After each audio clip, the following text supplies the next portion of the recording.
It's our turn, episode number 42, Worker Placement Games.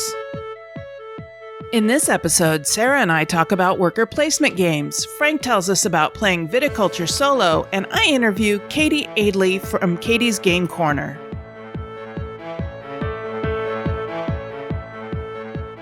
This is the Dice Tower Network, adding games to your wish list since 2005.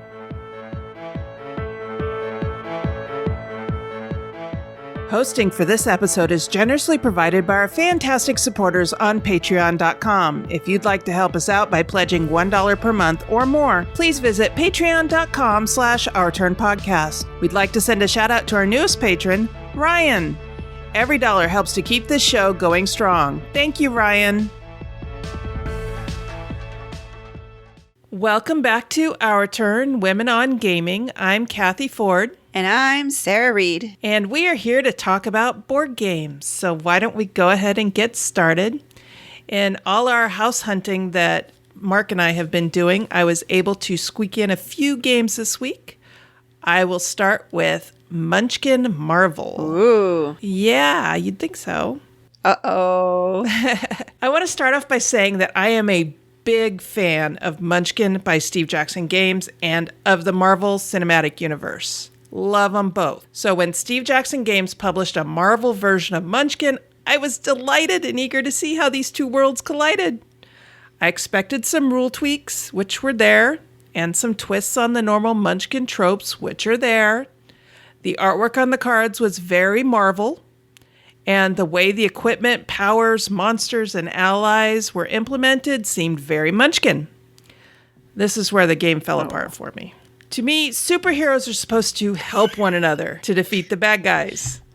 Once I started playing this game and realized that, as in Munchkin, my shield agent was going to have to sabotage Mark's shield agent in order to keep him from winning the game, my enthusiasm for this game plummeted. I was looking for more of a superhero versus supervillain confrontation, not for shield agency branch rivalries to be implemented. I have to say, this is one version of Munchkin that leaves much to be desired. The theme just doesn't fit this particular game any more than Gloom Super Friends would fit. There are some places where the implementation of a specific theme just doesn't work, and Superheroes and Munchkin is one of those places. I have to give this game a 2. That's bad. Yeah. Will I play it again? Yeah, if I've got the right group of people, maybe, but it's still just, it doesn't grab me. I didn't have the delight in it that I usually do when playing Munchkin. That's too bad, because I was actually looking forward to it. Once I saw you were going to talk about it, I was like, this is actually, because we like Munchkin, but we don't love it, and it's only 2 of us most of the time, so we've somehow collected a few more editions that we haven't played yet. So when you said you had it, I was like, wow, I mean, this might be one we can get. I'm very grateful that you've saved us some money so we won't get it. That's too bad. Vampire Munchkin works. Munchkin Apocalypse works. We've got several of them. They all work great. Yeah. Not this one. No, but not for me. Mark likes it, but it just doesn't work. And that's just it. Me. Like other games like the DC Deck Builder, I know a lot of people don't like it because you're beating up each other as much as you are beating up the bad guys. So we have a lot of fun with the DC Deck Builder, but there's a lot of people who don't because it doesn't make thematic sense. Superheroes should be working together. Exactly. Yeah. It should be cooperative. Some of the players should be superheroes and some of the players should be supervillains, and they're pulling things that give them powers or, traps make sense in Munchkin Marvel, but just the shield agent versus shield agent doesn't. Even though you sometimes help one another out, there's a price. Yeah. We always do, okay, I'll help you out, but how many treasures are you going to give me? And that just doesn't work when you're dealing with superheroes.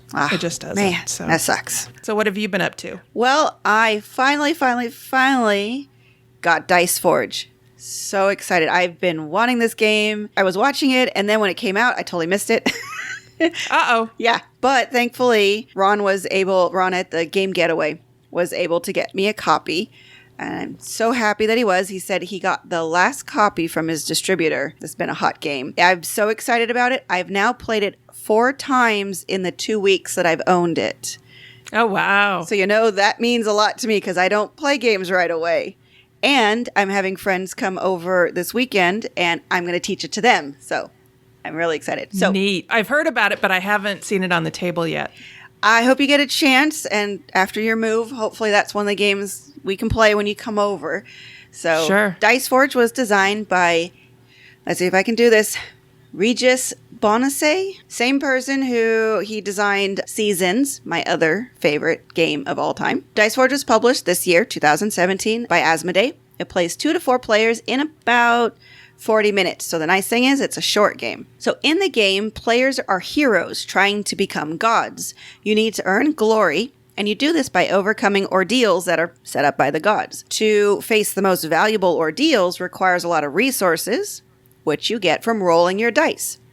Dice start off exactly the same for everybody, but then it's the decisions you make on which faces you gain that will either lead you to success or failure. It's quite like a deck building game in that aspect, in that you need to carefully craft your dice early in the game, and then use the resources you gain from the dice wisely as you progress through the 9 or 10 rounds, which depends on the number of players. On each player's turn, everybody rolls their dice and gains resources. The active player will then choose to either donate gold at the temple, which allows them to obtain new die faces, or move around in the realms to overcome the ordeals by paying some combination of moon and sunstones. Some ordeals will have immediate effects, some will have an effect that you can use each turn, and some are just worth a lot of glory points. But ordeals are not the only way to earn glory. Many of the die faces will earn you glory when you roll them, so there are multiple ways to win. I really like how quickly the gameplay progresses once everybody understands, which only takes a few turns. The art is simply gorgeous. It's the same artist who did Seasons, which again is my favorite game. This is a lot simpler than Seasons, so don't think that if you can't or don't like Seasons, this you might like. This is just so much more accessible. The only problem we had was setting up the box in the first place, because the rules when you open them tell you how to put the game back in the box. Oh, boy. Yeah. Now, this is the interesting part is while they didn't do a very good job explaining how to do that because it doesn't explain what anything is, I would give people the advice, read the whole rule sheet so you understand what's what, and then put it back in the box. Because why this is important is the insert is used during the game.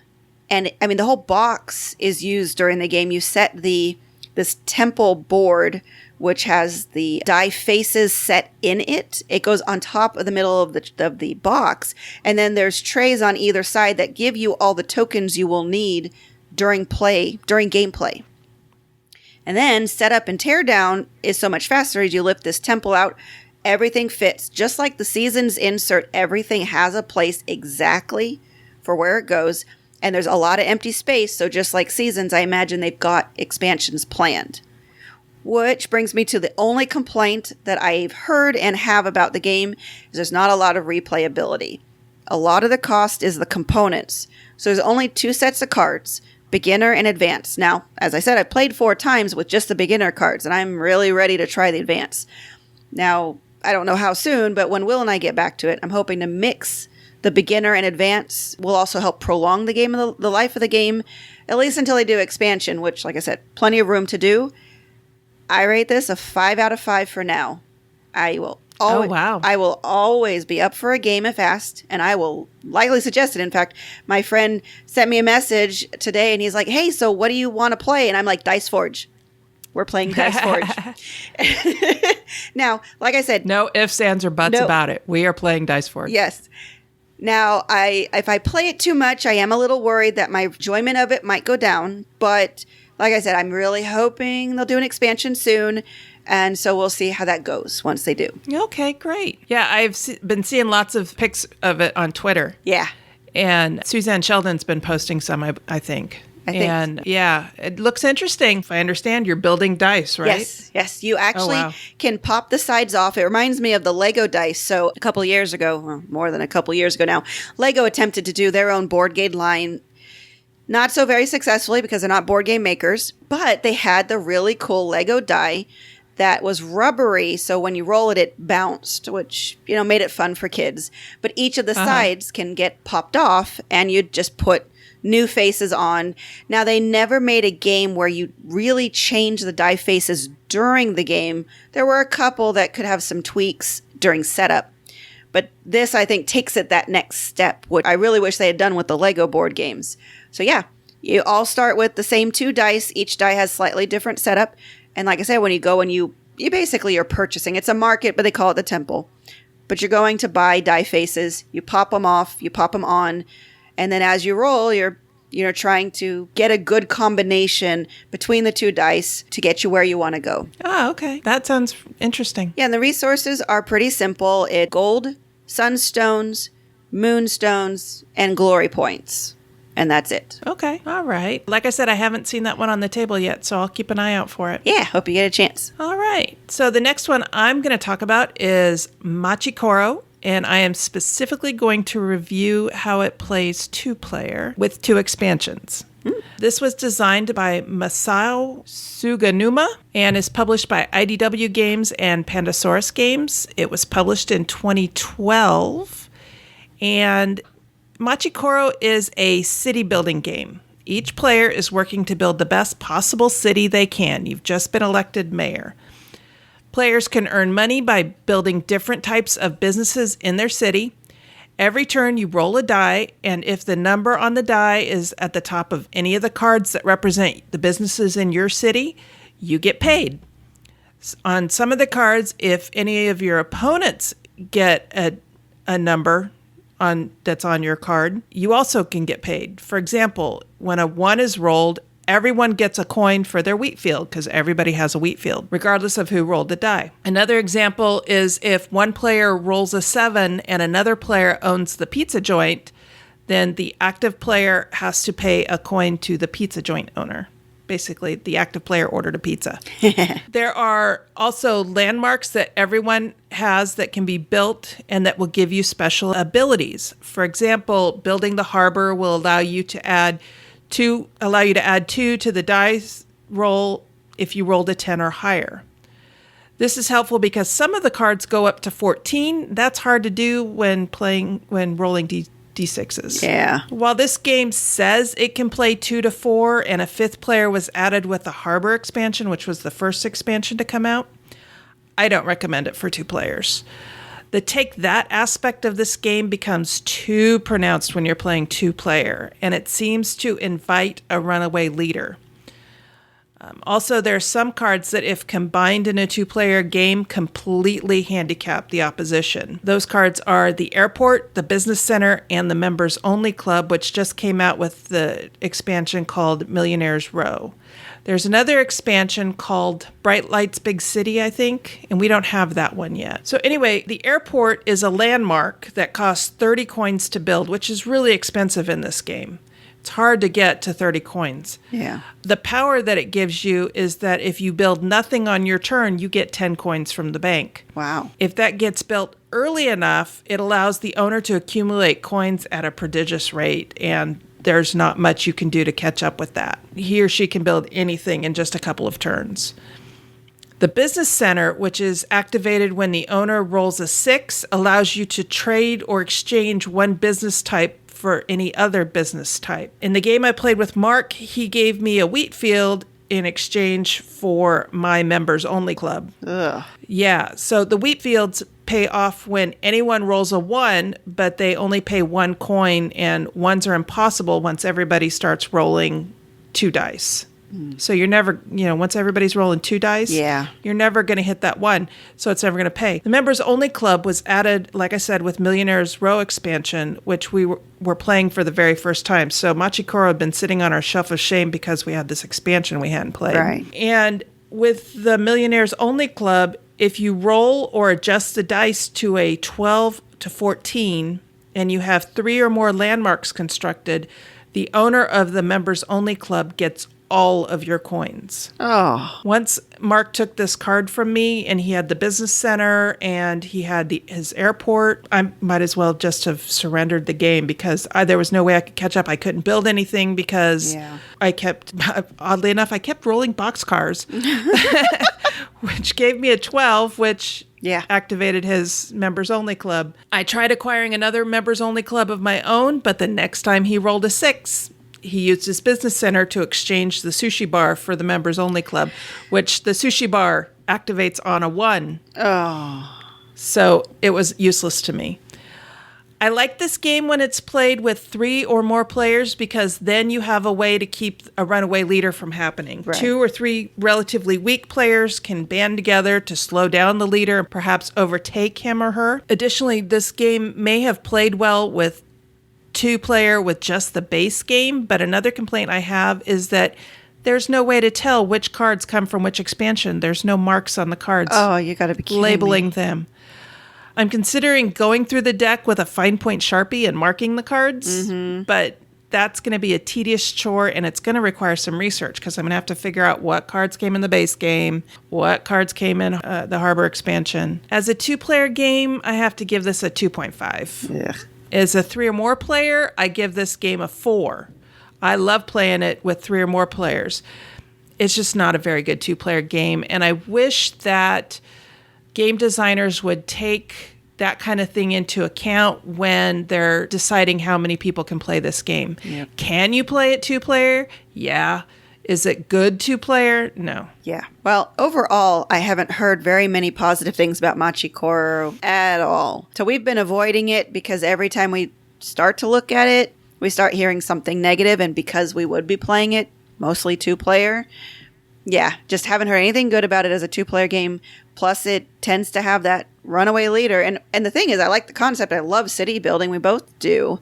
But there's nothing in the game mechanisms that look very balanced. I'm glad it's doing so well, but when you have expansions like that, you really have to balance and check your previous expansions to make sure that there's no broken combinations at all player counts. So I don't mean to be mean or anything, but I kind of find that as lazy design.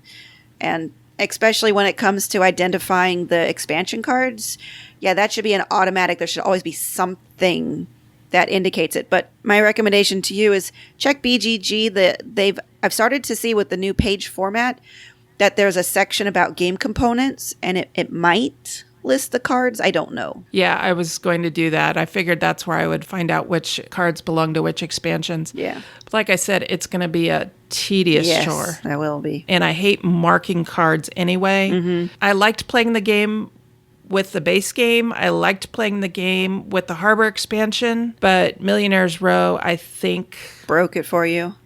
I think it broke it for me, at least on the 2-player. Right. I have yet to play the Millionaire's Row multiple player, and so I'm going to hang on to it, keep it on our shelf of shame until we have a chance to play it multiplayer. And if it doesn't play well multiplayer with the Millionaire's Row, I'm not sure I'll buy Bright Lights Big City. Yeah. Well, at the very least, if it turns out it's that last expansion that's the problem, at least maybe you can just go through and try to figure out which cards belong to it and take those out. That could be. Or at the very least, you can just take out the offending cards. That's true, too. That's true, too. Always do that. Yep. Well, that kind of sucks. What's next for you? All right, what's next? Yes, finally got Pursuit of Happiness to the table. Yay! Very excited about this one. Had it for a couple of years, but no, wait. I think we got it early last year, so it's not quite 2 years. Pursuit of Happiness, designed by Adrian Abella and David Cherkop, published in 2015 by Artipia Games and Stronghold Games, plays 1 to 4 players in about 60 to 90 minutes. Pursuit of Happiness, as some people may be able to guess, is a game in which you take a character from birth and live the life you've always wanted. And oh, is that what it's about? Yeah. Oh, interesting. Did you think it was about, was it a movie? Somebody, Okay. I had no idea. Okay. I had no idea.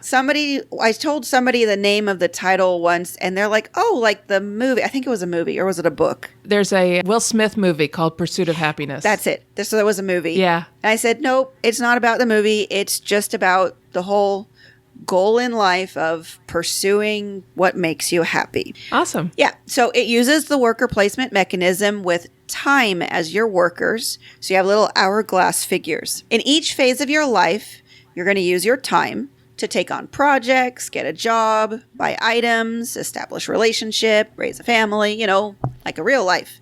So when you're a teenager, seems like you have all the time in the world. But as you progress through adulthood, you have to balance having fun with spending time at your job, which gives you the money to go have fun. There's a delicate balance of creating an engine to produce the resources you need during each life phase to help you pay for the upkeep of jobs, relationships, and other long-term commitments.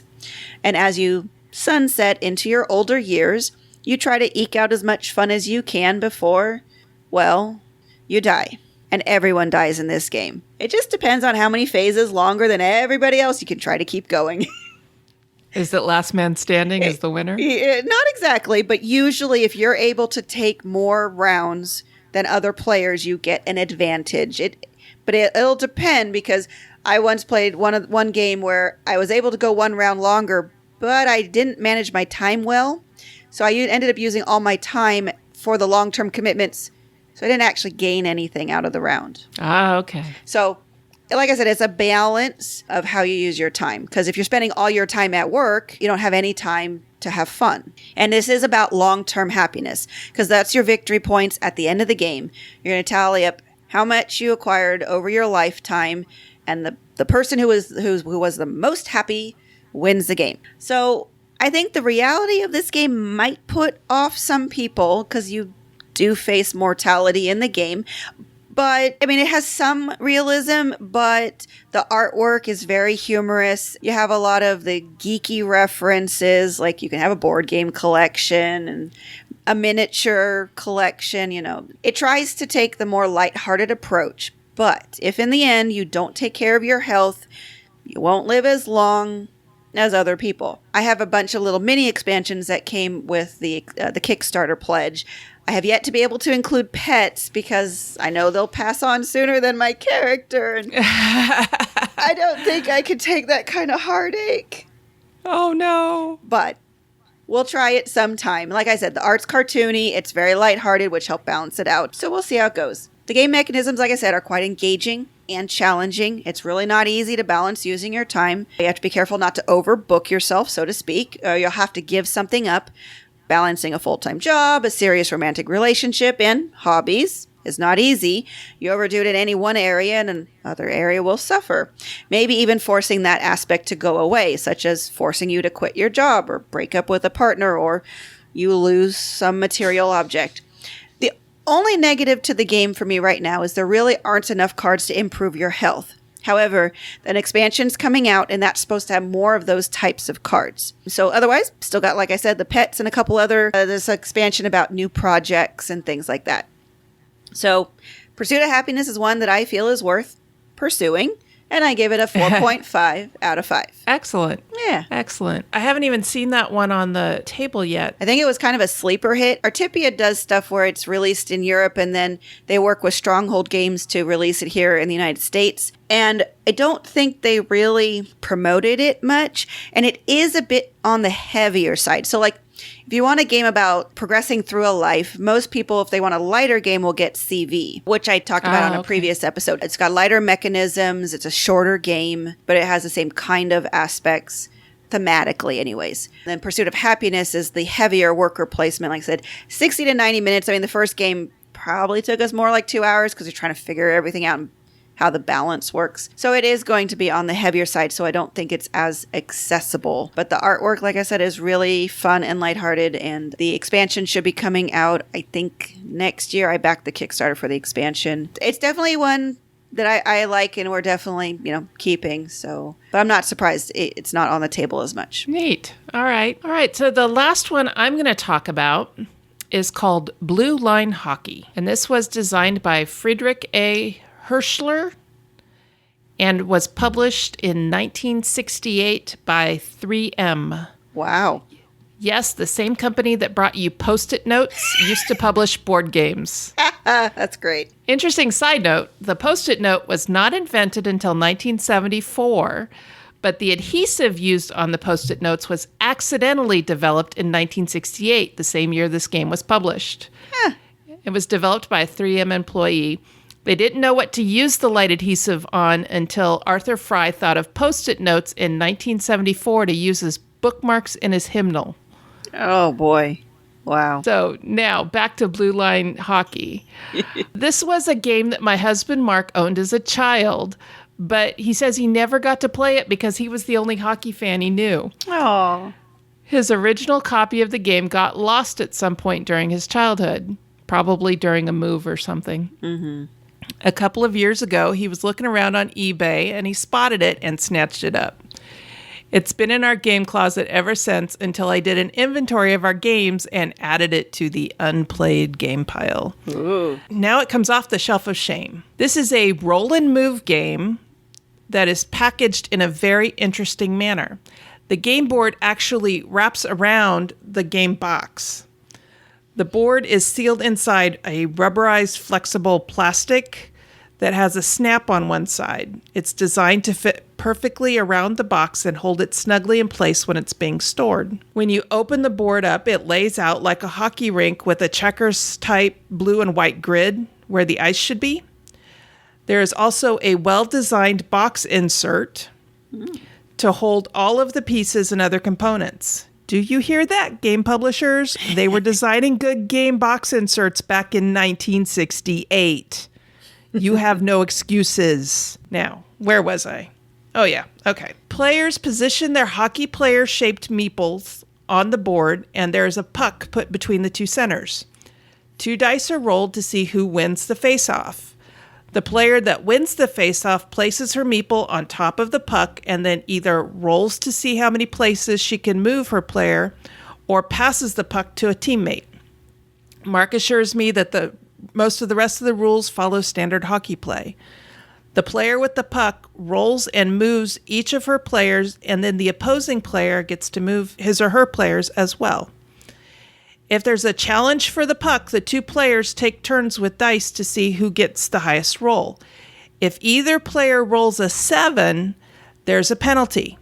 If the challenge is lost and the challenging player gets the penalty is delayed until the end of play, when one of the challenging player's meeple is taken and put into the penalty box. If the defending player gets the penalty, the play stops and goes to a face-off with one of the defending meeple going into the penalty box. Penalties are determined by drawing a card from a small deck of cards. The card determines what kind of penalty and how long the penalty lasts. Each set of moves is called a series, and the number of series completed is kept track with a spinner wheel on a stand-up board that uses spinner wheels to keep track of the score for each player. When it comes time to shoot a goal, the offensive player selects where she aims to put the puck in the goal net by selecting a card representing the position, either right, left, or center. She keeps this secret until her opponent selects where the goalie's going to stand by moving the goalie meeple to that position, either right, left, or center. If both positions match, then the goalie is in position. If they don't match, the goalie is out of position. The offensive player also has to take into account if the shot is blocked by either the other team or her own players. Finally, the grid on the ice is numbered, and the game comes with a slider to determine what the offensive player has to roll in order to score a goal based on how far away she is from the goal, and where the goalie is, and if there are other players in the way. If she rolls a number that corresponds to a G, then a goal is scored. So there's like a grid on the slider, and if you see a G line up with your 6, for example, you scored a goal. If she rolls a number that is marked with an R, then the puck rebounds out 3 squares from the goalie, so neither side got it. If she rolls a number that lines up with an H, then the goalie holds the puck, and the defensive player gets to decide what to do with it. If the box is blank, then the goalie has the option of holding on to the puck or passing it to a teammate no more than 4 spaces away. The grid system makes movement easy. You can move the pieces either diagonally or orthogonally, so it imitates ice skating pretty well. For a roll and move game, I found this one pretty fun. Mark won the game 5-3. This is going to be a fun game to pull out after a long day to just have a nice, relaxing, cutthroat game of hockey. As we are wont to do. It's true. It's quick to set up and put away. The components have stood the test of time, 49 years and counting. Yeah. And the rules are easy to learn and remember. It does have a couple of minor bugs, like there's nothing for dealing with an empty goal net when you use the goalie to move the puck. But that's pretty minor. I actually give this game a 4 on our scale. I think we're going to hang on to this one. Wow, that is quite engaging. I am surprised. Not necessarily that an old game is so good, but that it has some really basic mechanisms, but it sounds like a lot of fun, a lot of cutthroat fun. I think that is perfect for you guys. It was fun. It was a lot of fun. And there was a couple of times where, because I'm not a hockey fan. Yeah. Mark is a hockey fan. I'm not a hockey fan. I understand what hockey is. When we first started getting ready to play, he said, now you understand the basic concept of hockey, right? And I said, yeah, it's soccer on ice. Yeah. And he goes, yep, that's pretty accurate. I think I did some moves that he just wouldn't have thought of himself being a hockey fan. Oh. And You thought outside the box that you didn't know the box existed. Exactly. So like at one point we were lining up for a face-off on my end of the ice, and I took 3 of my players and positioned them around the corner of the goal to kind of block, them being able to get a goal in from where they, where we were facing off on the ice. And he looked at that and he goes, "Oh, that's a really good setup." And there were a couple other times where I made moves that he just was like, "Oh, that's a really good move." He was kind of surprised that I did that. So it was a lot of fun. And Cool. I'm like I said, we're going to keep this. And I think this is something that we'll pull out and play more often than just periodically. I think it's going Nice. to be a lot of fun. And I think it has a lot of replayability. Yeah. That's cool. So anyway, that's what we've been playing.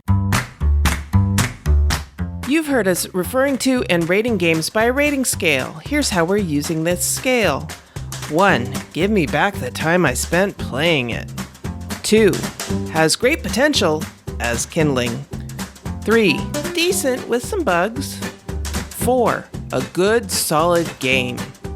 And 5. Buy this now.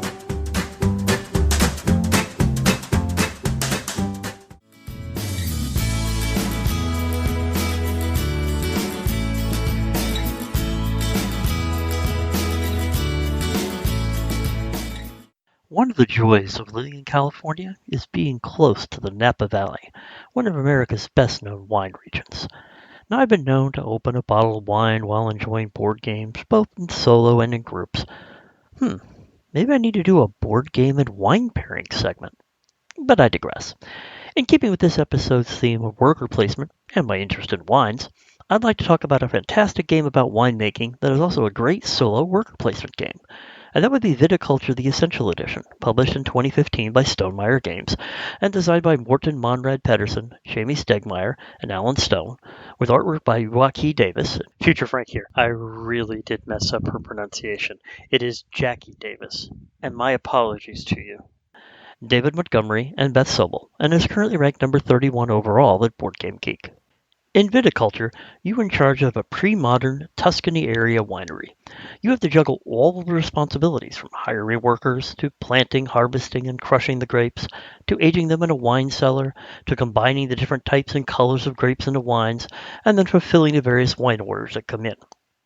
Also, vineyards love to get visitors, and some of those visitors may have special abilities that you can take advantage of, like helping you to train additional workers, to get buildings to help you increase the size of your wine cellar to reduce cost, or to even giving you a chance to sell some of your wines off-season at a profit.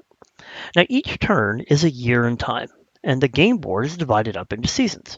Now, each season has different action spaces, and some of those actions are only available during that particular season. For example, you can only plant grapes in the summer and only harvest them in the fall. And there are also a limited number of spaces for each action based on the number of players. If, for example, all the planting spaces are gone, you will have to either wait until next year or hopefully get a special visitor that will give you the ability to plant, or by using your special worker, which I'll explain in a moment. Now, as in most worker placement games, you do have a limited number of workers that you can place, and in this game you don't get your workers back until the end of the year. That makes pre-planning your entire year's worth of actions somewhat important, but it can be a cause for some serious analysis paralysis. Now, to help, you do get a special Grande worker. Now, it's a meeple that's noticeably larger than the rest, and it can be placed in a space that is already occupied by an opponent. This ensures that you won't get completely locked out of that one action you need each year. Now, what I like about the special edition is that it incorporates some of the better modules from the original Tuscany expansion. The Mamas and the Papas, which is random starting resources, the field cards, some expanded and revised visitors, as well as the automata, which is used in solo play. Now, speaking of solo play, one of the aspects of this game that makes solo play stand out to me is that the game is basically the same as a multiplayer game with a few minor changes. First off, you have a victory point goal that you must achieve within 7 years. Now, when playing multiplayer, each player would choose their turn order, and each position would give you a different advantage. But in the solo game, you choose the benefit that you want for that year and can only gain that benefit once during the entire game. Also, I like the way that the game handles that simulated player, by way of the automata deck that I mentioned earlier. Now, before each season, you'll consult the card, and you'll block off the spaces that are shown with another color meeple. This simulates another player taking turns, and it forces you to think on your feet and to utilize your Grande meeple effectively. Now, I feel while it doesn't completely imitate the thought processes of another player, it works well enough that it forces you to plan your turn and to think strategically about how to proceed, which can also help when playing multiplayer, since it causes you to have to plan more. Now, since I'm not completely a solo gamer, I like games that give the impression of another player and forces you to think around them. I know that it's helped me in my face-to-face sessions. Now, when Viticulture originally came out in 2013, I'll have to admit I'm giving this game a pass. I was more interested in Le Havre and other worker placement games at the time, and the original version didn't have a real solo component until the original Tuscany expansion. Now, I did finally get around to playing the original base game with other players, and once I did, I felt that as soon as that strong solo component was released, it would move the game into the must-buy category for me. The Essential Edition was then released, and I bought it as soon as I was able to. Now, theme in this game is very, very well represented. The component artwork is top-notch, and the style-wise, it's very appropriate. Artwork has always been very important to Stonemaier games. They take that aspect of their board games seriously, and it shows not only here, but in other titles such as Scythe. Also, I like how the mechanics of planting, harvesting, and crushing your grapes to make the wine and fulfilling order works. It doesn't really feel clunky to me. I also like how the seasons flow together, and the fact that it's appropriate to have some actions and visitors only available during those specific seasons. My hat's off to the designers for a very well thought out design. Now, overall, I would rate this game on the Outturn Podcast scale at a very solid 4. The theme is excellent, the components are great, with the Essential Edition shipping with good quality cards, glass beads for tracking your wines, and shaped wooden buildings, as well as the automata for solo play, which is giving the feeling of having to work around another player and can improve your multiplayer experience. Now, next time, I'll be reviewing a game that takes us back in time to the ancient area in Peloponnese, the card game. Now, if you'd like to get in touch with me, I can be reached in several ways. I'm on Twitter a lot at the handle @Talisian. That is TALI, S as in Sam, EIAN. I also have an Instagram account with the same name where you'll find pictures of games that I play, or sometimes just cats. And I also frequent the Our Turn Podcast Guild boards. That's guild number 2600 over at Board Game Geek. And I also occasionally post on the Solitaire Games on Your Table monthly threads there as well. And remember, even if you are alone, it doesn't mean you can't get your game on.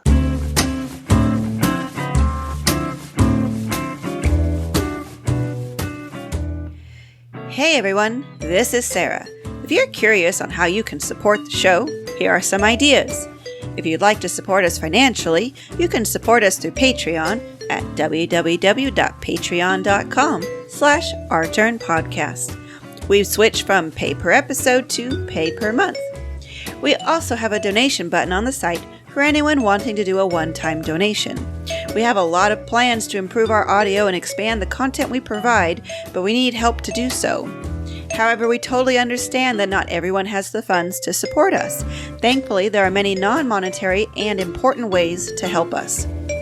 Tell a friend about the show. Really, one of the best ways to support us is to spread the word to people you know. Commenting on our posts, either on the website, Facebook, Twitter, or the Board Game Geek Guild, are very helpful for us to know what listeners think and want from our show.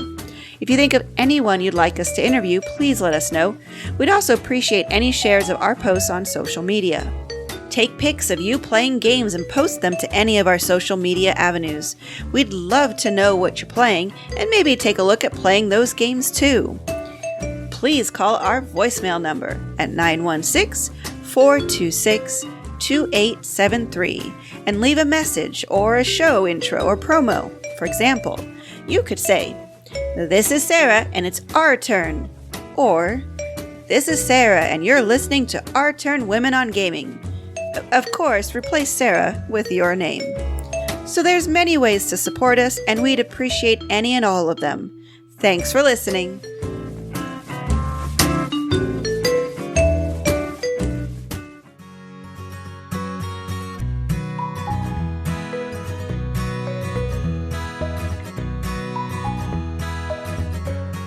All right, and now we're getting into the meat of the podcast, and today's hot topic is worker placement games. These are a particular favorite of mine. I don't know about you, Sarah. Yep, I like them a lot too.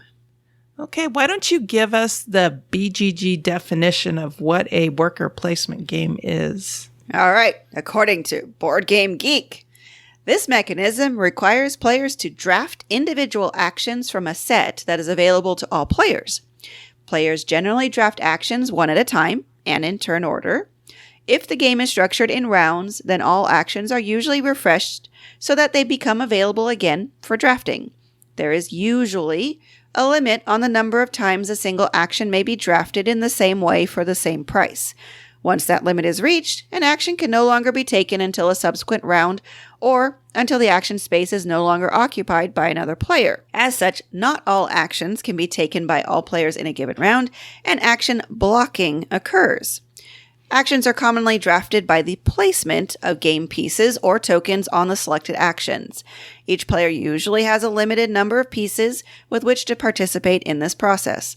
Some games achieve the same effect with the reverse. The turns begin with action spaces filled by markers, which are claimed by players for some cost. Okay, that makes sense. So, yeah, that makes a lot of sense. It's very, well, kind of dry, but there you have it. That's worker placement. So what are your favorite worker placement games? Well, one of my favorites is Lords of Waterdeep. It's just classic. I love the theme of it. I know there's a lot of people out there who poo-poo the theme, but Will and I are actually really big fans of D&D and the Forgotten Realms world or worlds. And so we really enjoy that this is the city of Waterdeep, and you are a lord in this city trying to, affect things and get things to go your way. So you have agents, you're trying to complete quests, you hire different adventurers, you're trying to get money. And, that's the worker placement. Your agents are your workers. You're placing them out on different actions to get resources, which in this case are mostly either money or adventurers. And you're trying to complete quests, and your lord will give you, extra points for completing certain quests. The game lasts 8 rounds, so like the definition, it has a set number of rounds you have, and so you have to pace yourself, get as much done as you can. I really enjoy the game because of the choices you get to make. Quests will often give you bonus effects, which you can strategically use to outperform your opponents. You can also mess with others and get bigger bonuses for yourself through the intrigue cards. There's also 2 expansion modules. It's one expansion that has 2 modules, and they add a lot of content to the game. Undermountain gives you bigger quests to complete that are worth more points, and Skullport adds corruption, which is negative points at the end of the game, but you can gain bigger rewards from actions that also give you corruptions. I think what also really helps for us is I upgraded the cubes to D&Deeples, which are now more widely available than they used to be. I believe even Meeple Source has a set of meeples that you look like the different adventurers. And that does help you get more into the game. It's kind of boring to collect cubes of different colors. It helps when the pieces look like little rogues and wizards and warriors and clerics. So, And that also probably makes it more accessible for people who are colorblind. yes, that is very true. Will can, when I'm handing him stuff, I do actually tell him what things are, but once they're on his player mat, things can get mixed up. But he'll just feel them. They feel distinct. Well, at least the versions we have, because they were laser cut by someone who then painted them. Whereas I'm not sure about the Meeple source ones. Might be their normal Meeple shape with a picture of the different 4 types of adventurers, which would work for someone who's colorblind, but not necessarily who's visually impaired. As I've talked about it before, I give it a 4.5 out of 5. I really enjoy playing it. It's a solid game. It was not our first worker placement game, but it's one of the ones that we continue to still enjoy and play. Yeah, I've played Lords of Waterdeep once or twice, and my only problem with it really was the components that come with the game keep you from getting totally immersed because you have to sit there and remember what each color means, and it's not always totally obvious. No, it's not. So, but I had fun playing it. It was a fun game. Yeah, like I said, I think sadly, the biggest barrier to getting into the theme is those cubes. The fact that the main resource of the game are adventurers, and they didn't invest enough money to, even make them meeples, even if they just done different colors of meeples, or different shapes. They did agents, or different shapes. I know they did the agents as different colored meeples, but they could have done something, especially now that there's so many options of what you can do. So if you're having trouble getting into this game, I would recommend, if you want to invest, getting some sort of shaped adventurer tokens. It really helps. So, yeah. Okay, great. One of my favorite worker placement games is Yedo. And this takes place in feudal Japan. Each player is the head of one of the governing families supporting the shogun in Yedo, which is modern-day Tokyo. A new shogun has just come to power at the start of the game, and each family is trying to earn prestige in the eyes of this new ruler. You do this by taking and completing missions that have you spying on your rivals, procuring items, kidnapping or murdering people. You have to prepare for each mission by gathering the supplies and the money you need to be successful. This is done in different sections of the city of Yedo. Because this is a worker placement game, there are a limited number of spots where you can place your disciples, which are your little worker meeples. Event cards are drawn at the start of each round, part or all of a section of a city, and make it that much harder for you to get what you need to complete your missions. The game is played for 11 rounds, so it does have a set number of rounds like the definition says. The only thing that stops the game early is the successful completion of the assassination of the shogun. The player able to pull that off gets 14 prestige points, which will often, but not always, ensure victory. The player with the most prestige points wins. This is a worker placement game where the theme works really well. Yeah. Additionally, the art on the board, the player mats, the cards is lovely and aids in immersion in this game. I always enjoy playing this game, but I don't recommend it for players who suffer from analysis paralysis. The different choices can freeze up someone with AP and prolong the game intolerably. The game box says this game goes for about 2 to 2.5 hours, and I'd say that's accurate unless anyone suffers from AP. I played a game once with 5 people, one of whom had AP. The game lasted a record 6 hours. Oh my goodness, that's way too long. We so wanted this game to end by the time we got there. It was just, that was too long. But that was also a special situation and doesn't happen often. This game actually plays pretty quickly, and when you're done, you're like, that was fun. Yeah. I enjoy this game, and I give it a good solid 4.5 on our rating scale. If you're not a fan of worker placement, then you're not going to want this one. But if you like worker placement games, this is a good one to have on your shelf. The theme is unique enough, and the art is beautiful. Everything is very clearly marked on the board. You know exactly which section is what, and they're all open to everybody until you fill in, you place meeples. So, it's not like you have to you have to have this in order to be able to go here. No, you don't.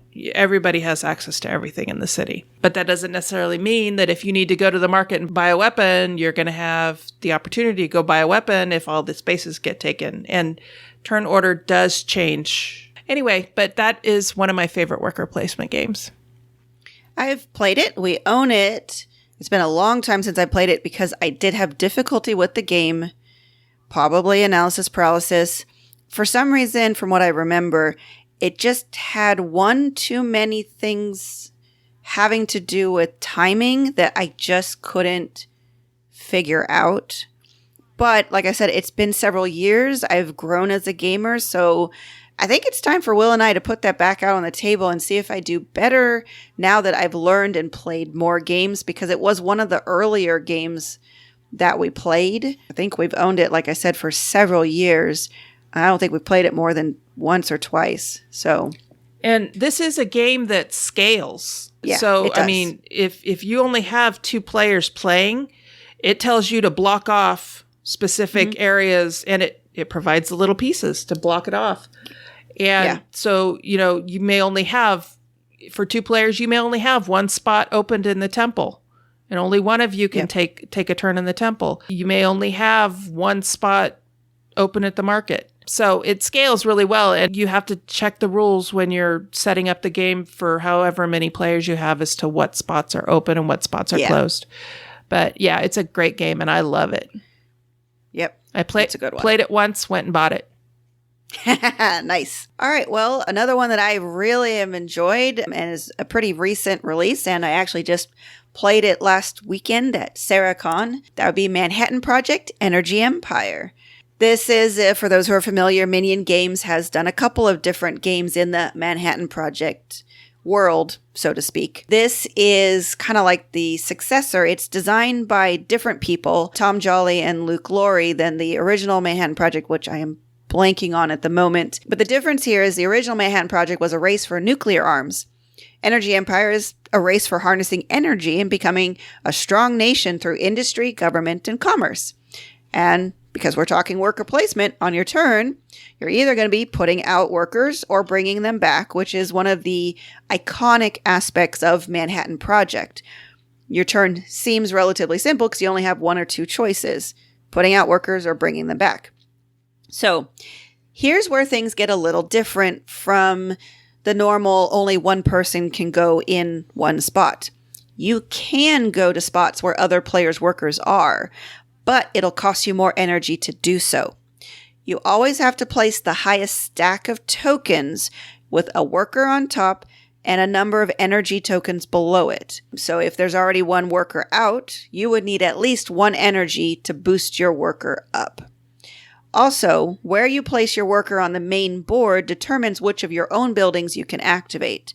There are government, industry, and commerce sections of the board, with multiple spots per section. When you place a worker on one of those 3 areas, once you resolve that action, you can then place workers and energy on your own buildings of the same type. So you really have to plan ahead on how you're going to do that, because I might want a spot over in government, but I really want to activate my own commerce cards. Well, I can't do that. So I had to figure out how to go about doing that. So on top of managing that, your goal is to build an engine that produces you more energy so you can do more stuff. Like in a lot of worker placement games, getting more workers generally is a good idea. Well, in this game, you also need to get dice as quickly as you can. The dice you roll produces you your energy and how you're able to do more things in the game. But unfortunately, different energy sources will also pollute your environment. So you have a player board that has an environment with a sky and forest and water spaces. And as you do different things, even the actions on the board will pollute your air or whatever area of your environment. And also buildings you build will pollute your environment, and rolling the dice. So there's lots of ways to generate all these different things. So you've got to take care of the pollution. So you've got to make sure you take time to clean up.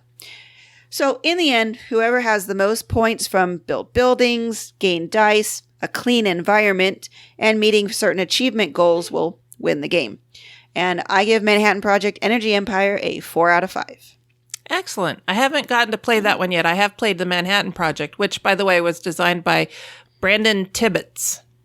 Thank you. Mm-hmm. I enjoyed Manhattan Project, but I haven't had a chance to play Energy Empire yet.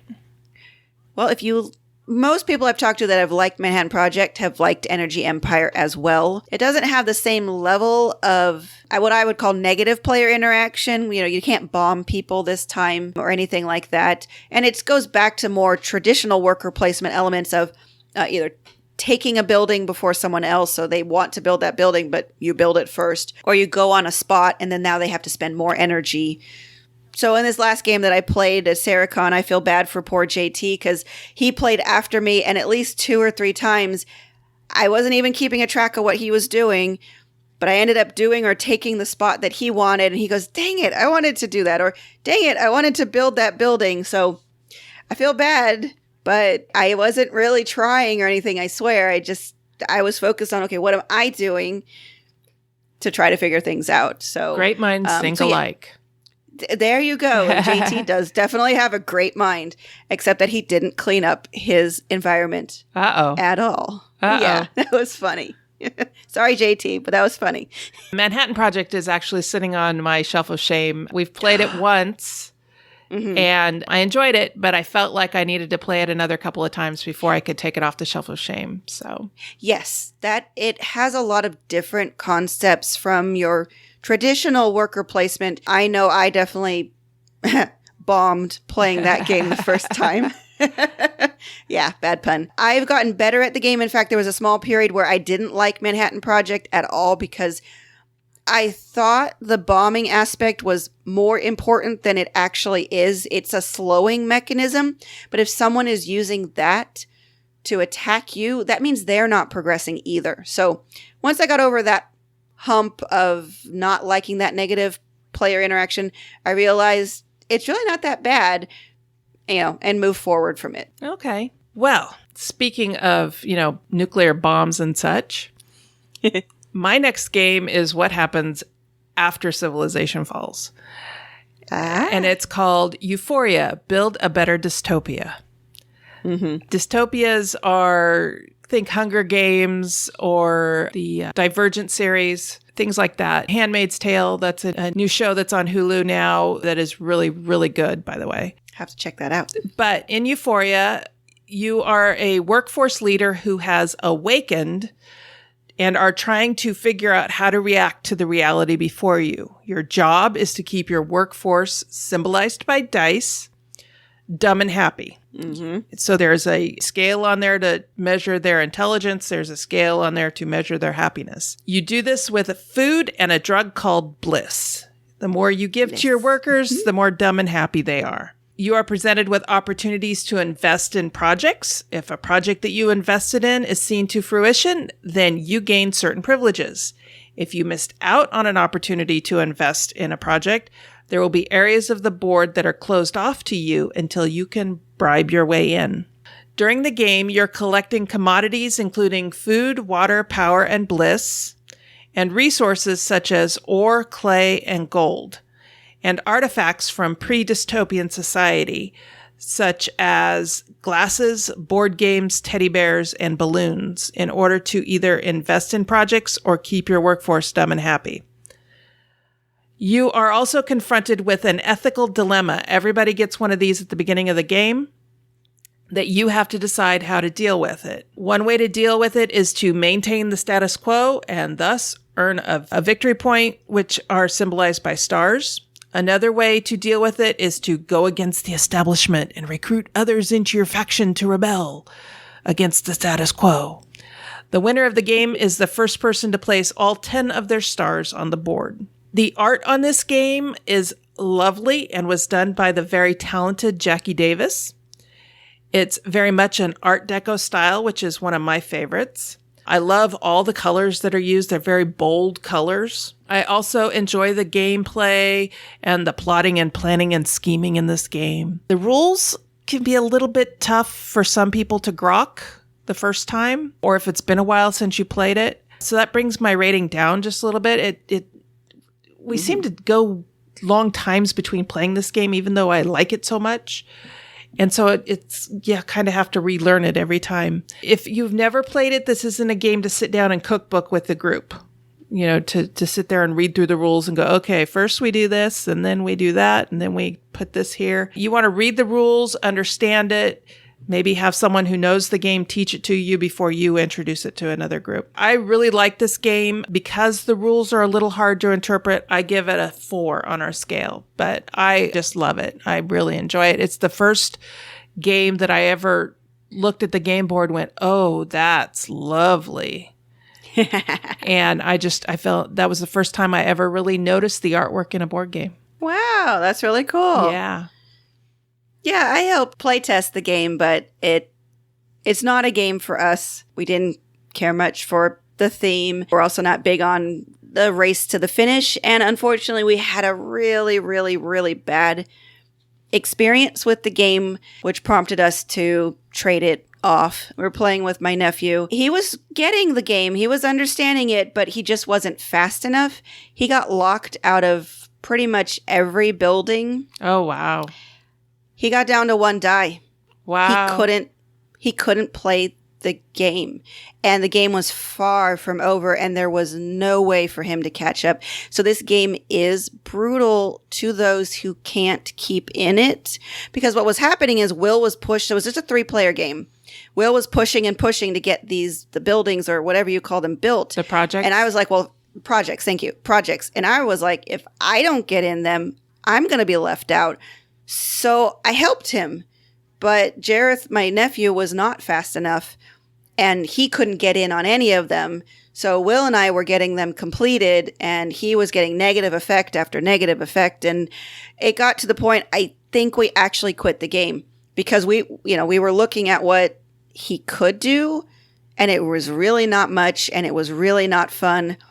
But on the other hand, I was able to trade off my copy to Brian Hank, who then developed the social deduction game based on Euphoria. So my copy went to a good purpose. And didn't he also, if I remember right, develop the prequel to this game?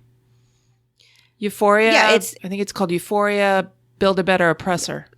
Yeah, that's the one I'm talking about. I just couldn't remember the title at the time. But if I remember correctly, because he does mostly social deduction style games, that's the mechanisms of that game. Oh, okay. Yeah, I wanted to play that at KublaCon last year, and there was just too many people who wanted to play it, and I was too far down on the list. But I very much want to acquire it so that I can play it because, it's a prequel, so it's not an expansion to this game. No. And it's completely different mechanisms. Yeah. And to my knowledge, there are no expansions to Euphoria. No, not yet. It's so far completely standalone. Yeah. I'm not sure what you'd add to the game. It's pretty good, self-contained package. Like I said, didn't work for us, but... I missed out. For a lot of games... The first time I play a game, I'm like, wow, this is a great complete game. And then they come out with an expansion. I'm like, oh, this is even better now. So who knows? Who knows? There might be this more. This game was designed by Jamie Stegmaier and Alan Stone of Stonemaier Games. Mm-hmm. And it was published in 2013. So, if they're going to do one, it's due. But I know that they're doing lots of other interesting things. I heard some news today about a project that Stonemaier Games is doing that sounds really intriguing. So... yeah. Keep an eye on them. I'm trying to remember the name of that. But Jamie and Alan always do some really interesting, I may not always personally like them, but there's a lot of games out there that I have a lot of respect for the designers, and I'm just like, it's not my kind of game. But mad respect for Jamie and Alan. They do some amazing stuff, and Jamie is a huge contributor to the industry with all the knowledge that he shares. I read his blog relatively regularly, as much as I can keep up with anything, and he always has some really interesting things to talk about. No, I didn't realize that. I will check that out. Yes, definitely. I don't know how frequently. Like I said, randomly I'll see it pop up in my feed, and I'm like, oh, I should check that out. I'm like, I don't know. I might have missed 5 posts already, but I'll check this one out. So just go to, you might be able to find it from Stonemaier Games or look for Jamie Stegmaier, because I think he has his own site, because he did write a book about his Kickstarter advice, which I still have not yet checked out. But all of his stuff's free on his website. So okay. A great resource and a really great guy. Neat. So do you have any honorable mentions that you want to bring up? Yes, one that I talked about earlier in the episode, Pursuit of Happiness, would probably been my number 3 if we were going to talk about that many. I know it's a newer game, but I just really enjoyed the use of time. And as much as it's about the reality of life, it's also still a lot of fun and engaging, a kind of what if walk through life. Like, what if I could be a graphic designer and have whatever, it's a lot of fun. I can't even think anymore. My brain's dead, but it's very enjoyable and just, highly recommend it because it's the concept of using time as your workers. And that I just love that. Like with that is intriguing. Yeah. I'm trying to think of the other game. Village. Oh, Village. Yeah. Uh-huh. In fact, Village is on my short list. Yeah, and then that's a good I one. see we both put Manhattan Project on our short list. Yeah, that's true. We both did Manhattan Project. As much as I've had a kind of love-hate relationship with, I wouldn't really call it hate, love-dislike relationship, it's still so solid. A couple others that I have are Belfort. Yep, that's a good one. That's a shout out to my friend Richard Bright. Hi, Richard. And he has taught me how to play that game. I've played it a couple times with him. I really enjoyed that. And then another one that my friends Dave Mitchell and Scott and Jean Maines taught me how to play was Tricarion. And that is another beautiful worker placement game. Mm-hmm. But it is another one that you need to read the rules before you sit down to play it because it's a complicated game. It's a deep game. It's a complicated game. It, unfortunately, is still on our shelf of shame. We've played it once. Unfortunately, we tried to play it with everything because we're like, oh, we're hardcore gamers. We can figure this out.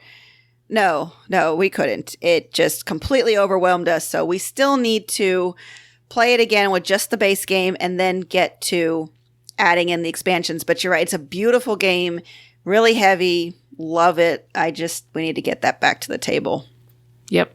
Oh, then so kind of similarly, Argent, the Consortium is another big, beautiful, not too heavy, but it's got a lot of nuanced rules only because there's so many variable ways to set up the game that there's so many rules. It has to go over every single possible board because the boards are double-sided. You may not use all of them. And so there's a lot of rules to learn in that, how the different board parts work, but I really, really enjoy it. And it has a slightly different setup for 2, but I like it. Like I said, we were unfortunately talking before about Belfort. I don't like Belfort at all 2-player. The variant for the dummy player irritates the heck out of me.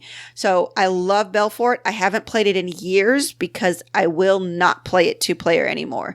Not at all. But Argent didn't have as bad of a 2-player variant to it, so it worked pretty well, I think. We were talking about that a little bit earlier. It kind of drives me a little nutty when they say, oh yeah, this plays 2-player, but you have this special setup and these extra special rules for 2-player. If you have to go to that, I think it doesn't play 2-player. Right. It's different. I mean, I've seen some really smooth where it's slightly tweaked, something you do different, which balances it out. And I'm like, sweet, this is super smooth. Doesn't take a lot of extra effort to do. I will do it. But when you start adding on extra components, I will not play a dummy hand. That is an absolute no. If I have to do any math, that's the thing with Belfort.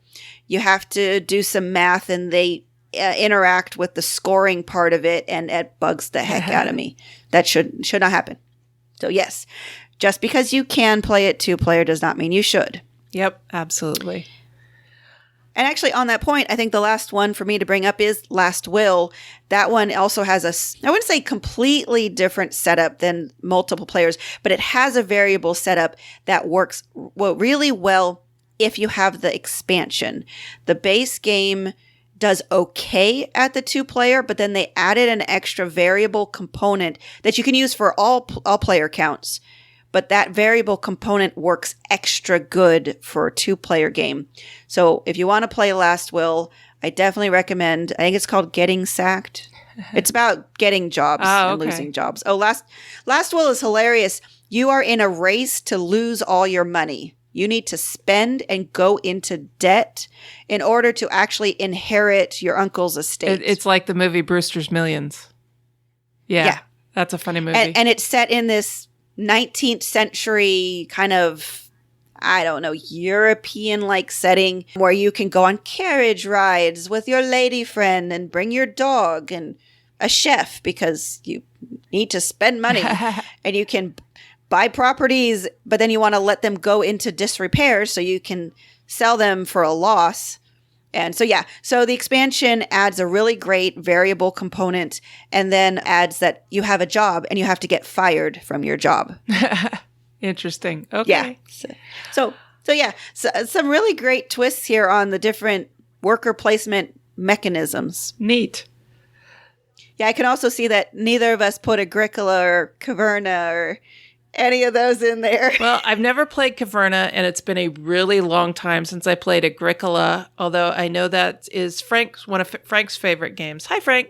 So, yeah, it depends on what we've played. I mean, there are so many worker placement games and so many good worker placement games. It's hard to just stay up on all of them.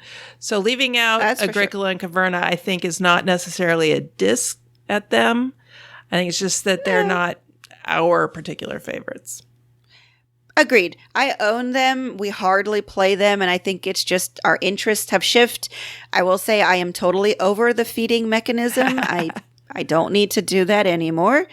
So that kind of stops me from wanting to play Agricola again. But yeah, we'll need to try Caverna again, or the new 2-player, I think it's called Cave versus Cave. Oh. Kind of how they did All Creatures Big and Small for Agricola. For Caverna, they did Cave versus Cave, which I'm curious about because I've heard some really good things about it. And again, much smaller, easier versions to play and set up and faster. So, okay, great. So what are your favorite worker placement games? You can either go to the Facebook page and post on the post for this episode, or go to Board Game Geek and let us know there on the episode thread what your favorite worker placement games are. And if you want links to either of those, just visit our show notes at ourturnpodcast.com/episode 42.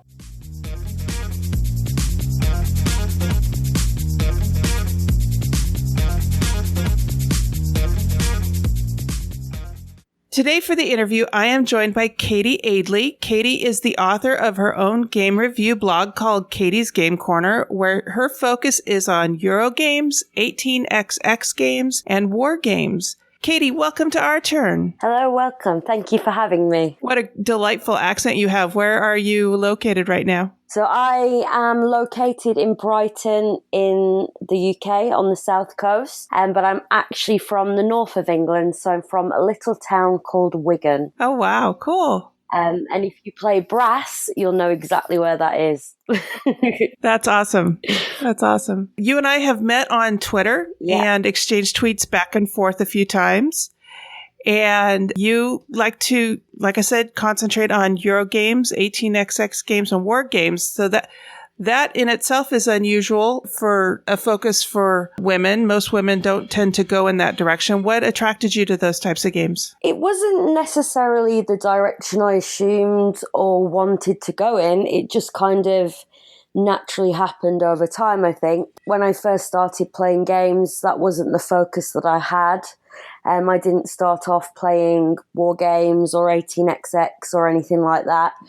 But just over time, that's kind of what grabbed my interest and what I thought, there's a bit of a niche in the market anyway for it. And it's just something that I really enjoy doing. So I thought, why not talk about it and share my passion with other people, really. Fantastic. What's your favorite 18xx game? I haven't played that many because, like I said, it's something that I'm just discovering, but 1846, definitely. The reprint's brilliant from GMT Games. Yeah, I've heard good things about it. I haven't yet to play an 18xx game. Do you have any pointers for women getting into that genre of game? I think for me, and I wrote a post about this, I think just for women, for men, anybody really, it can seem quite overwhelming. So there's a lot going on, especially maybe if you haven't played a ton of heavier games, but just take your time. To be honest, for me, it did take a good 2 or 3 games just to kind of understand exactly what I was doing and how to play them. So it is a learning curve, and it will take a few games, but just take your time and enjoy it. That's what I'd say. That's good advice for most games. Yeah, well, true, exactly. But I'm kind of quite competitive. I need to win all the time, but I know that's not always possible. No, it's not.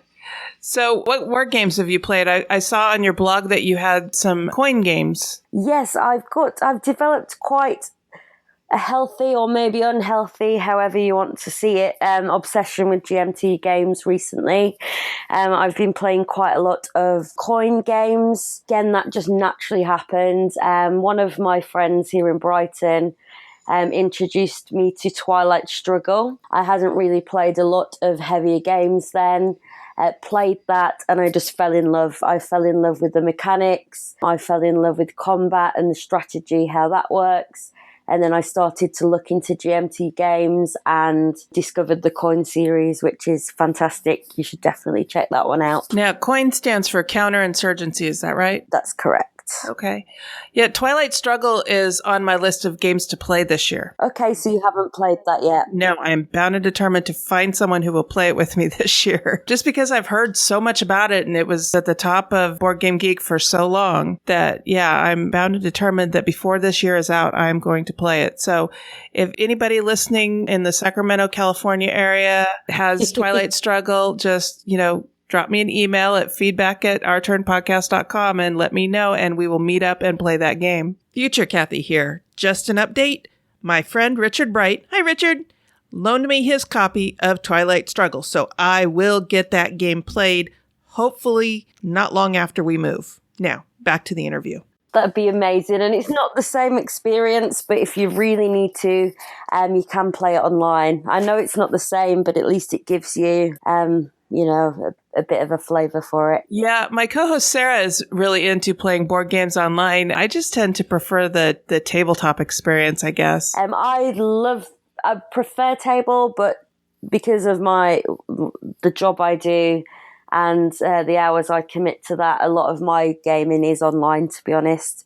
It's not ideal, but it just kind of scratches the itch. Hey, there's nothing wrong with that. Exactly. Nothing wrong at all. So, what have you been up to lately? What have you been doing gaming-wise? Gaming-wise, so like I said, I'm really into GMT games at the moment, not sponsored, and I'm just really enjoying kind of looking into heavier games, and that's the direction that I really do want to take my blog in as well. Not necessarily just heavier games, but I feel like it's something, even for me, because I'm just starting out to play them, there's not much kind of media around it really. There's not many podcasts, there's not many blogs, so I feel like being able to put that content out there for other people, so they can find it easier to play is kind of what I want to do.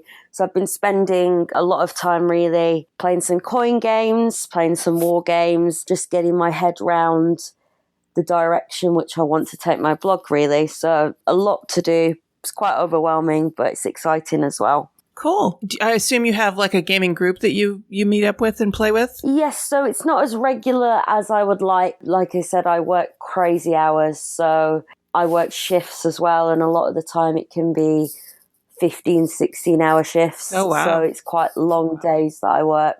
So back in the day when I first started playing games, I had a regular game group. We'd meet up every weekend, every Wednesday, and it was great. Whereas now it's just a bit, who's free when I'm free? Let's get together and play a game. So I can't really plan too far in advance, really, what I'm going to do, which is a shame, but it keeps it exciting. Never know when I'm going to be playing. What's the balance of men to women in your game group? I'd say 3 women to maybe 5, 6 guys. So not too bad, but not a lot of women in this hobby where I am. But I do know a lot of women in gaming, just unfortunately not near me. What do you think needs to be done to attract more women into local game groups? Is there anything in particular that can be posted or done to draw more women into the gaming hobby? I think about this a lot because it's something that I definitely have an issue with. And, there are definitely comments out there that could potentially scare a woman away from the hobby, without getting too political. Sometimes I feel like I'm not taken seriously because I'm a woman playing games that maybe are seen as men's games or whatever.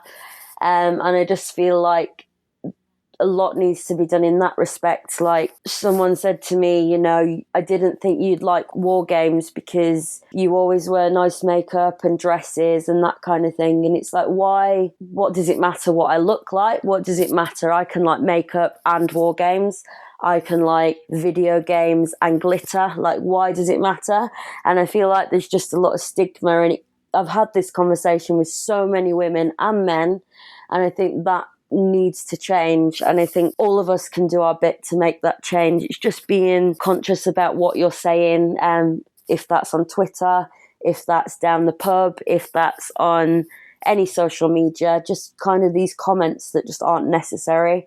Because I feel like I've definitely got female friends that have been interested and wanted to play games, but they've always thought, oh no, that's for guys, or I'm not sure what people would think of me if I play games, etc., which is ridiculous, really. Yeah, they'd think you like to have fun. Yeah, I could talk about this all day, seriously. Yeah, me too. So I did see a comment that you posted on Twitter the other day. Someone paid you kind of a backhanded compliment. Yes. Which one?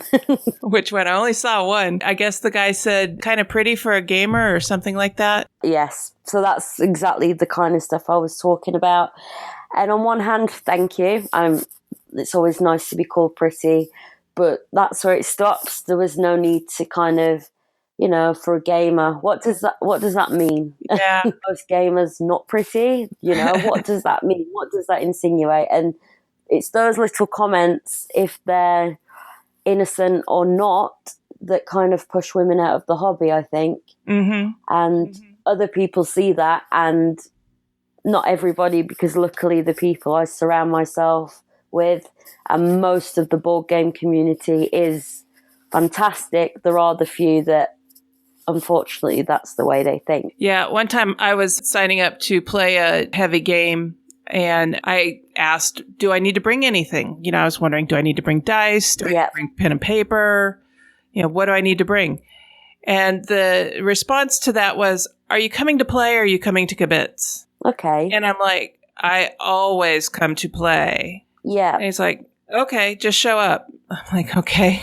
All right. Why couldn't you say that in the first place? Why the weird question, I know. And it's a shame. Well, when I showed up and I was there to play, and it was so funny because I was the only woman at the table, and we were playing this game, and it was a long game. I mean, everybody went into it knowing this was going to be like an 8-hour game. And it was so funny because about 6 hours in, the guys started dropping off, and I'm like, wait a minute. Oh, yeah, that old one. We're here to play. Wait a minute. What game was it, if you don't mind me asking? It was Here I Stand. Oh, I don't know that one, actually. It's a game about the Reformation. Okay. One person plays the Catholics, one person plays the Spanish, one person plays the English, another one plays the Protestants. I think the French are a character as well. Wow, that sounds really interesting. I'm going to put that on my list. Yeah, it was a great game, and I would love to play it again. I think it's an out-of-print game, so I need to find a copy. That's the problem. Most of the games I want are out of print and therefore very expensive. But I'll check that one out. But I feel like that happens so much. And, I'm not saying it's all men that play games, because it's not at all. It's a very select few. Yes, absolutely. But, all the women I know on social media that are into board games and video games, even happens in music, all of these things on a daily basis are getting these kind of comments. And it's hurtful to see, because I want to be taken seriously, and I'm sure other people do. And, all of the women I know that are in the board gaming industry or on social media, writing blogs, podcasts, are so talented. And I'm not just saying that, they really are. And they do offer a lot, and they do give a lot to this hobby and this community. So for some people, men or guys, even women sometimes say things, and it just kind of dampens that really, and it's a shame. Do you ever support or plug other women bloggers or podcasters on your blog? Not yet. It's something I've got something in the works. I won't go into too much detail because I'm still planning it, but I am going to be doing a series very soon. Oh, good. With women in board gaming. So that could be bloggers, it could be people with podcasts, it could be game designers, all that kind of stuff. And so that's something that in a couple of months will be coming out on my blog. The network that I'm part of as well, Punchboard Media, have been doing something similar. Yeah, I've seen that.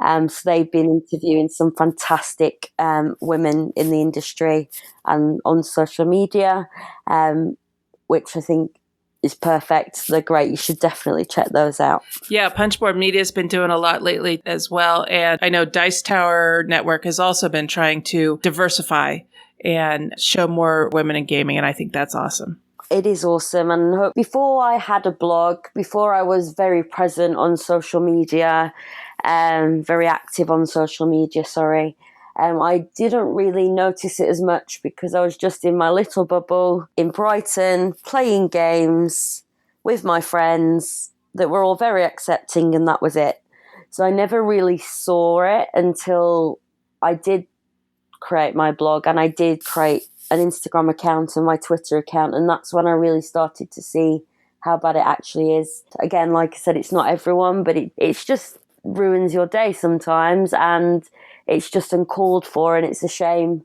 When you post a selfie, for example, or when you post something on your Twitter, you just don't know what kind of comments you're going to get. So it's a shame, really. Yeah, it is. But I have to say that I found a lot of support from guys on Twitter and Facebook that a lot of times will also shout down people who are being rude to women online. 100% agree with that. Like I said, the board game community, the Twitter community, Facebook community, when you go to conventions is fantastic. Lots of like-minded, supportive people that just get it. And like I said, it is the select few, but generally everyone's amazing. And I can definitely fight my own corner, as can everybody, but it's so nice to have that support and that backup when there is someone that maybe, is taking it a bit too far or has said something that is a bit out of line. And it's so good to see how many positive men there are in the community that do stand up for it as well. Most people do. I like to surround myself with people like that, so it is a great community for that. Yes, absolutely. So tell me, what is your favorite game of all time? I get asked this quite a lot and I can never answer it, so... Oh, no. I will.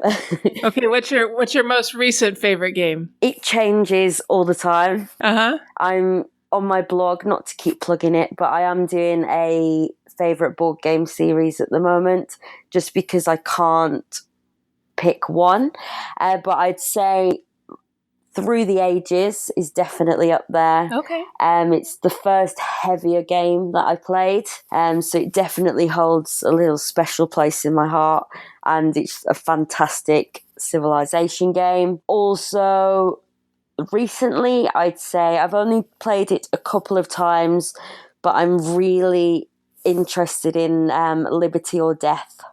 So that's going really well. That's one of the coin games by GMT Games. I did see your blog post on that. That looked interesting. Yeah, fantastic. A great kind of spin on the coin system and how that's used. So that's definitely one you should check out. I will do that. Thank you. What about you? What's your favorite game? Oh, everybody that listens to the show is probably tired of hearing me talk about Firefly. Firefly is my favorite game of all time, but it's been challenged recently by the recently published Unfair. I've seen that. I haven't played it yet, but I've seen that and I'm really interested in that one. We have a lot of fun with that one too. I just love the theme. I'm not always big on theme, but I just think it looks gorgeous and I'm really interested in the theme. So I'll definitely have to check that one out, I think. Pretty much an omni gamer too. I will try just about anything.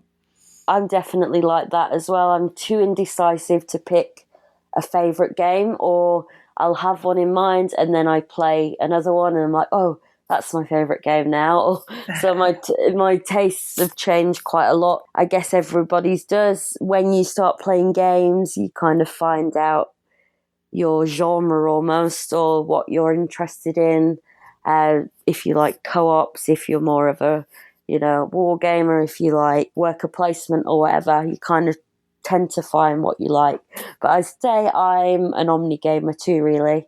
I'll play a bit of everything. What was the first game that got you into the hobby? The first game I ever played as an adult into the board game hobby was Seven Wonders. Ah, yeah, that's a good one. And I absolutely still love that game. Mm-hmm. I still love it to this day. I don't get to play it as often as I'd like to, but I laugh now because I remember the first time I played it, I was so confused. I didn't know what was happening. I didn't understand. And now the kind of games I play and how my taste has evolved, quite funny because it's quite simple, but I love that game. And when I have friends that are new to the hobby or want to play a game, that's the game I go for. Absolutely. That's a great one. That's a great second step game after a filler game. Definitely agree. Also, on that kind of subject, another one that I find great for that is Terraforming Mars, actually. Oh, yeah. Which is also one of my favourite games. I didn't mention it. But I feel like that's a really good game to teach people that aren't necessarily gamers. It's a bit heavier. It's not that heavy. It's a bit heavier, but it's just really interesting theme, really interesting mechanics, and it kind of draws people in usually. Mm-hmm. Absolutely. So, yeah. All right, great. So how can people reach you online if they want to connect with you, Katie? You can reach me on Twitter. So I'm Katie's Game Corner on Twitter. My blog as well, which is katiesgamecorner.wordpress.com. And I'm also Katie's Game Corner on Instagram as well. It's the same handle on all my social media. So if you want to look up all of Katie's links, you can go to ourturnpodcast.com/episode 42. And we will have all of that information in there for you. Thank you so much for coming on to Our Turn, Katie. Perfect. Thank you for having me. I hope that you'll come back again sometime. I would love to. Thank you so much.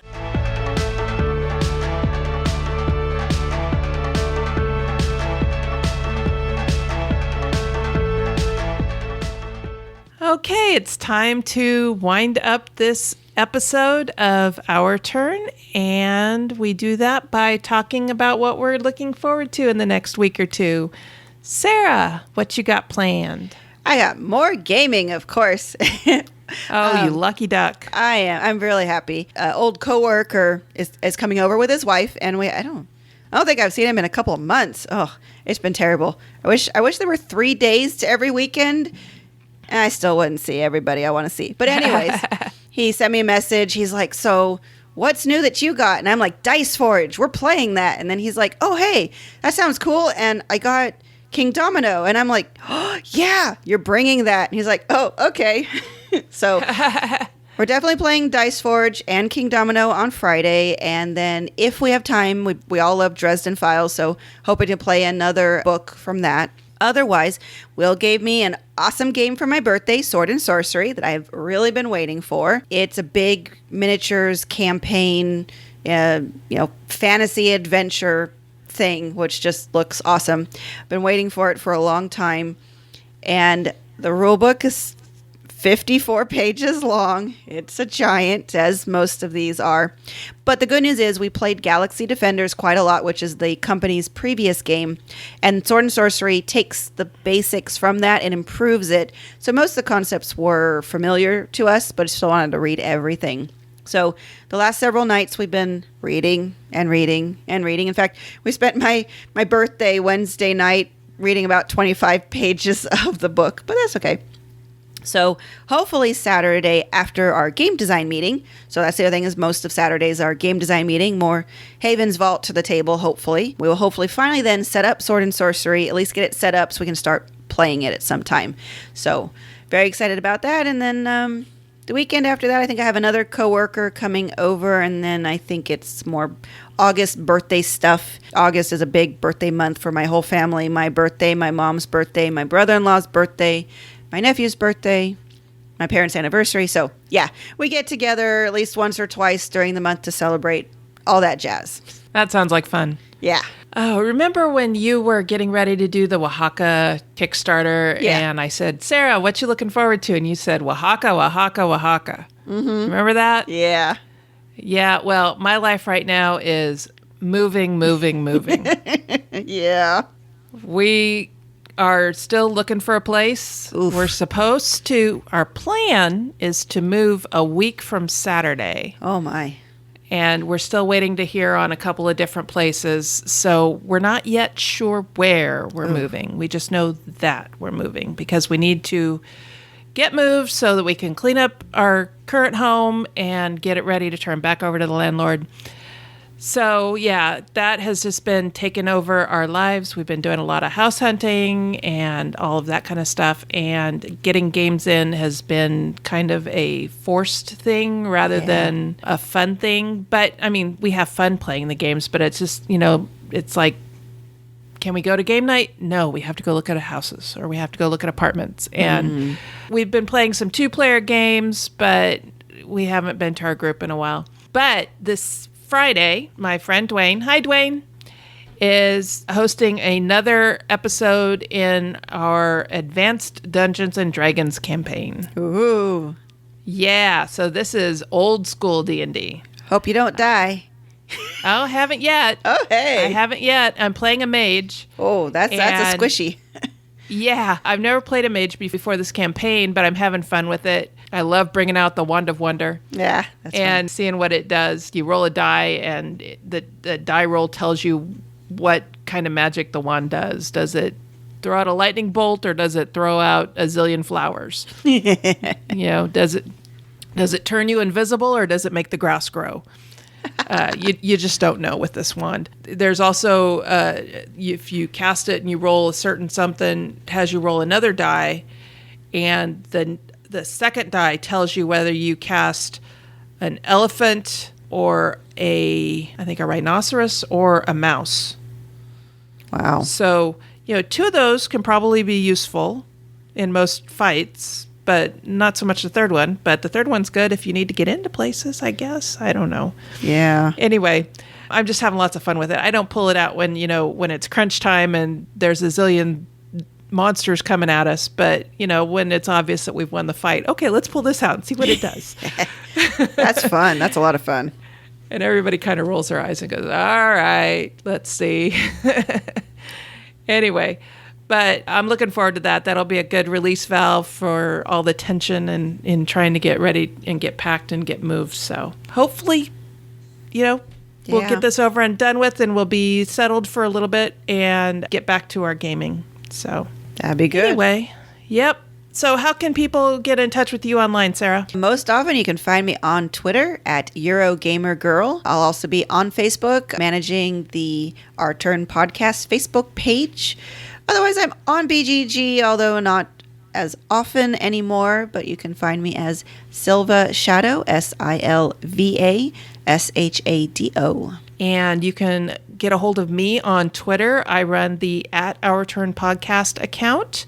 And I've just been having so much fun with that. I've been neglecting my own account, which is at Cathy's Brain with a C, CATHYSBRAIN. I am trying to get to it a little more, but I get so many responses and have so much fun on the Our Turn Podcast account that I just forget to check the other one. And then I also am the guild master on our Board Game Geek Guild number 2600. And I am trying to get our daily questions posted and all of that kind of thing. But with moving lately, it's been rough trying to fit everything in. So please forgive me if my time in the guild is a little sparse until we get ourselves moved. But then I'll dive back in once we get moved and settled. So anyway, I think that's about it for this episode. What do you think, Sarah? Yep, that's all I can think of. All right. Until next time, that was our turn. Now it's yours. Thank you for listening. This episode was recorded on August 10th, 2017, and is written and produced by Kathy Ford and Sarah Reed with assistance from Frank Vicari, Katie Aidley, and Mark Ford. Next time, we'll discuss games for kids. We want and encourage your questions, comments, and feedback. Please call 916-426-2873 and leave us a short voicemail, or send an email to feedback@ourturnpodcast.com.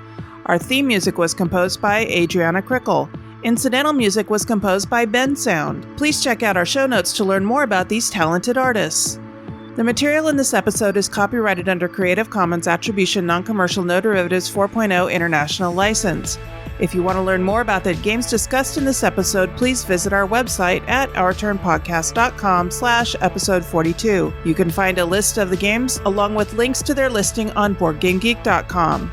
We are proud members of the Dice Tower Network. You can find out about other shows in the network like Board Gamers Anonymous, 20 Minutes of Filler, or The Broken Meeple by going to dicetowernetwork.com.